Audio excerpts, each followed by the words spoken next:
Assalomu alaykum.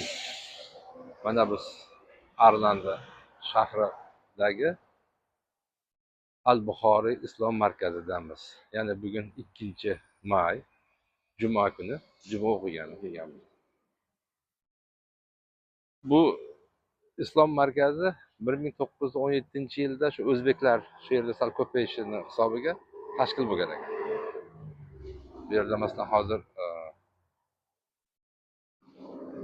hujjatlar masalasi hammalaringga ma'lum, haligi diniy nima ochishga uncha qiyin emas bu yerda. Haligi nima deydi? O'sha mamlakatda diniy nimalarga nima sifatida filial sifatida ochish mumkin. Bunda qanday? Asosan bitta joy masalasi, sharoit masalasi asosan ko'proq nima qilinadi. Mana shu binoni o'sha paytda o'zbeklar pul yig'ishib, dastlabki sotib olishib, shuni islom markazi qilishgan ekan. O'shandan beri bu yerda qilingan ishlar anchagina nima bo'lgan. O'sha paytda o'zbeklarning bu yerga nisbatan oilasi bu yerga ko'chib kelishi nisbatan kam bo'lgan. Hozirgi kunda bir 300-350 ta xo'jalik bor deyiladi Arlanda shahrida. Shuni hisobiga mana bular shu 2017-yildan beri bu yerda ancha ishlar amalga oshirilgan, ancha nima deydi, musulmonlar uchun yaxshi ishlar qilingan. Mana bu ekobino, bu ayollar masjidi, bu nima, erkaklar uchun. Mana masjidni hovli tomoniga o'tyapmiz. Masjid hovli tomoni.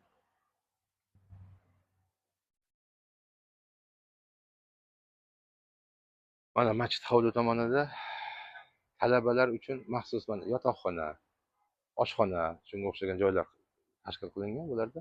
Hozirgi kunda 30 ga yaqin talabalar shu nimadan Florida shtatining turli joylaridan kelib, musulmon farzandlari maktab o'qish masalasi bitta onlayn usulda o'qilar ekan.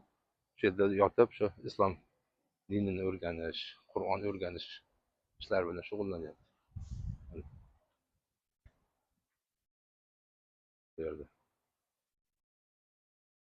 Bu yerda masjidga keluvchilar, dam oluvchilar, ya'ni bu haligi talabalar uchun mana sharoitlar. Basketbol maydoni, bu yoqda mana mini futbol maydoni qilingan.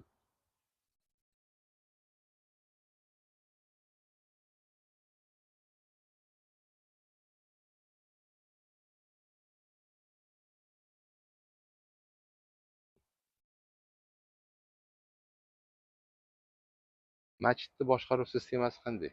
Boshqaruv sistemasi finansiy holati to'g'risida gapirayotgan bo'lsak, faqat o'shaligi nima jamg'arma hisobida.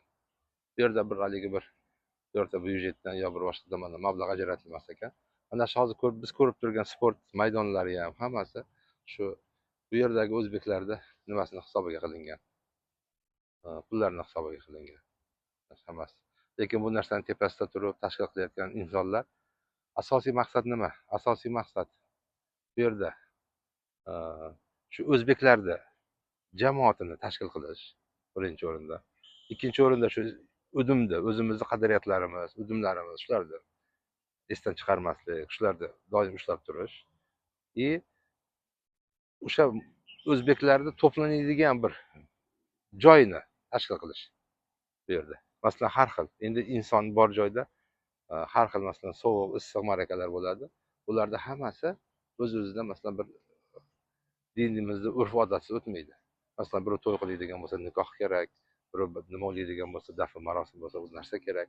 Bularda hammasini hozirgi kunda mana shu Al-Buxoriy nomidagi islom markazi shu narsalar hammasini nima qilyapti. Shular o'zbeklar birlashtirib turganini sababi shu. Mana bugun bu yerga keluvchilar uchun nima deydi? Imtiyozlar yaratilgan, sababi bu yerda narsa qilish uchun.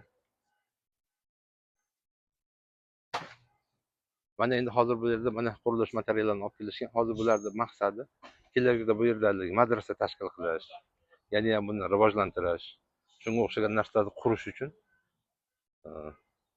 harakat qilishyapti. Lekin hozirgi kunda bu kelingan qurilish materiallari ko'hnani buzish to'g'ri bo'ladi, ko'hnani qilish uchun, ko'hnani yangilash uchun menimcha hozir. Mana bu yog'i suv, tabiati chiroyli joylar mana.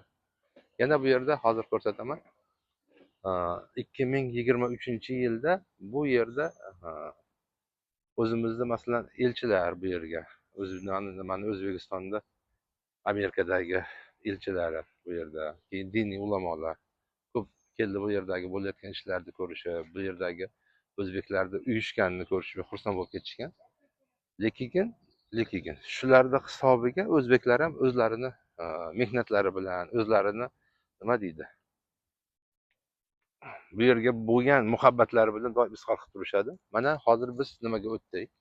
Bu yer, mana hozirgi biz turgan joy mana masjiddan alohida, masjid territoriyasidan bu yoqda alohida bo'lgan. Mana hozir yaqinlashib ko'ramiz. Mana shu yerda ilgari bu yer qaysi bir kimlarnidir haligi boshqa millatlarni nimasi bo'lgan. Qandaydir bir ovqatlanadigan joyga o'xshagan joy bo'lgan, lekin yaxshi rivojlanmagan, yaxshi yurmagan. Shuni o'zbeklar hammasi yig'ilishib, haligi vaqf sifatida masjidga 950 ming dollarga olib berdi degan gap bo'lgan. Bundan keyin bu yerdagi remont, bu yerdagi narsalar nima bo'ldi? Mana hozirgi kunda shu restoran, karvon restorani hozir ishlayapti. Bu yerda masalan asosan shu o'zbeklarni keladigan joyi desa ham bo'laveradi. Nimaga? Ovqatlari halol, ovqatlari haligi ishonarli. Turkcha, o'zbekcha ovqatlar qilinadi bu yerlarda. Hozir masalan shu narsalar tashkil qilingan. Bularning hammasi mana shu yerdagi Arlandi shahri atrofida yashayotgan o'zbeklarni hammasini mehnatini evaziga bo'layotgan ishlar. Mana restoran, karavan restorani, o'zbek va turkcha. Mana maydon.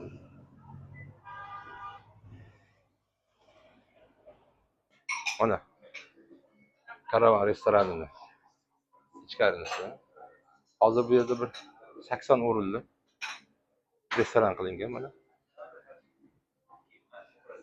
Lekin nimalari juda qulay. Ovqatlari masalan turkcha, o'zbekcha. Shuning uchun mijozlarimiz juda ko'p bu yerda. Mana har xil millatlar. Hello. Hi.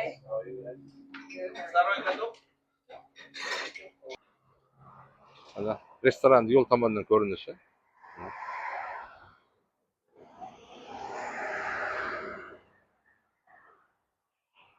Tamam. Endi bu tomon masjid. Hozirgi kunda bu qisqa muddat desa bo'laveradi. Bunchalik haligi nima qilib nima deydi? Asosan o'zbeklarni birlashtiradigan, o'zbeklarni doim bir-biriga haligi xabardor qilib turadigan, nima yangilik bo'ladi o'zbeklarning hayotida, nima bir har xil holat bo'ladi insonning hayotida. Shu narsalarni shu yerdan kelib bilish mumkin. Hamma narsa. Bular har bir nima deydi, har bir yangilik insonning hayotida haligi bo'ladigan quvonchli kunlarda ham, tashvishli kunlarda ham bir-biriga nima bo'ladigan bo'lsa, doim shu yerdan topilib, shu yerdan bilinadi.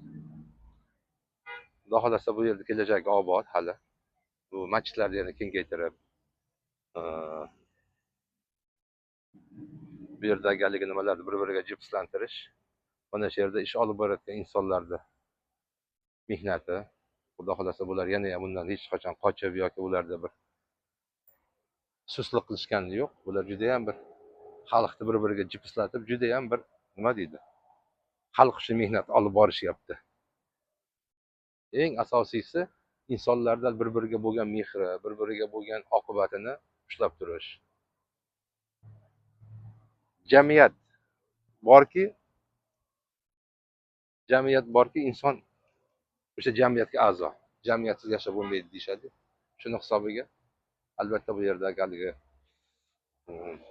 bir-biriga bo'lgan yaqinlik doim rivojlanib turibdi.